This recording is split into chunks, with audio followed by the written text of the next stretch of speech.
So we're back in the Continental Market here in Belfast in front of the City Hall. It's always interesting to have a look at what's on offer here, and it helps us to reflect on Christmas. Here we certainly see the secular Christmas, and maybe it leads us towards thinking about the real meaning of Christmas.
Welcome to the first in the series of our Christmas videos when we'll look at some different Christmas carols.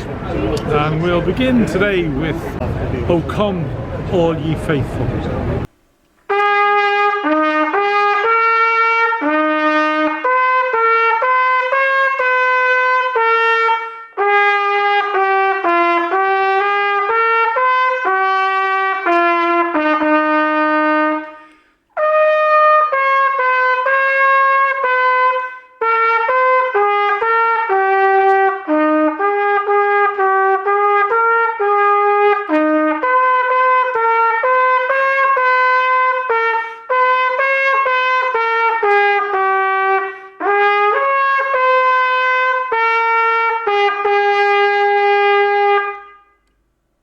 O Come All Ye Faithful is one of the most popular and well-known of all Christmas carols. No carol service is complete without it. No collection of Christmas tunes would ever exclude it. Everybody knows it, and it's sung in every variety of church all around the world. I used to help lead a primary school carol service every year, which always concluded with this hymn. And each year the children sang it with an almost unbelievable gusto, trying, it seemed, to literally raise the roof of the cathedral where we met. Yet it's also true that no carol or hymn has more unusual origins than this one, including its tune. Andrew Barr, the author of the Songs of Praise book, the nation's favourite carol, has this to say about it.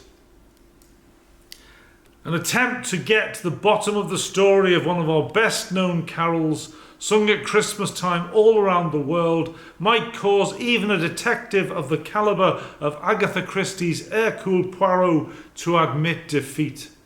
The familiar words and tune emerge from a misty past. On its way into the current Songs of Praise hymn book, people have claimed that the tune is English or French or German or Portuguese in origin. The words have been suspected of containing a secret code that identifies the singer with the Jacobite cause that led both to the most recent battles fought on British soil and then eventually to the defeat of the young pretender Bonnie Prince Charlie in 1746. So beware confusion and conjecture as we try and unravel the mystery. So where do we start with this carol, which is both well known and mysterious? One of the most reliable writers about hymns and carols is Professor Ian Bradley of the University of St Andrews. He writes, The English version of Adeste Fidelis, which has established itself as one of the most popular of all Christian hymns, came in 5th place in the 2005 Songs of Praise poll. Particularly suited for processional use, it has been given an added boost by the popularity of late-night Christmas Eve services, in which it is often the final hymn, enabling its last verse to be sung out with special conviction and feeling in the early moments of Christmas morning. Now, the reference here to Adeste Fidelis is a clue that this carol was originally written in Latin. Originally, it was an 8-verse hymn, all in Latin, that was presumed to date back, as some carols do, to the 13th century. However, in 1946, an Anglican vicar called Maurice Frost, who was also a noted hymnologist, discovered a mid-18th century manuscript which proved, if not quite conclusively, that at least fairly certainly the original author was one John Francis Wade, an English Roman Catholic who resided at the English College at Douai in France, where he worked copying ancient music manuscripts and teaching Latin and church music. He seems to have written it, and it first appeared in print anonymously in London in 1760. Now, it was over 200 years later that someone claimed to have found a Jacobite code hidden in the words. But like all hidden codes, you have to have a very fertile imagination to detect it. Although, on the other hand, there is no doubt that John Francis Wade himself was a staunch supporter of the Jacobites. But it was certainly written as a hymn and is a very clear exposition of Orthodox theology.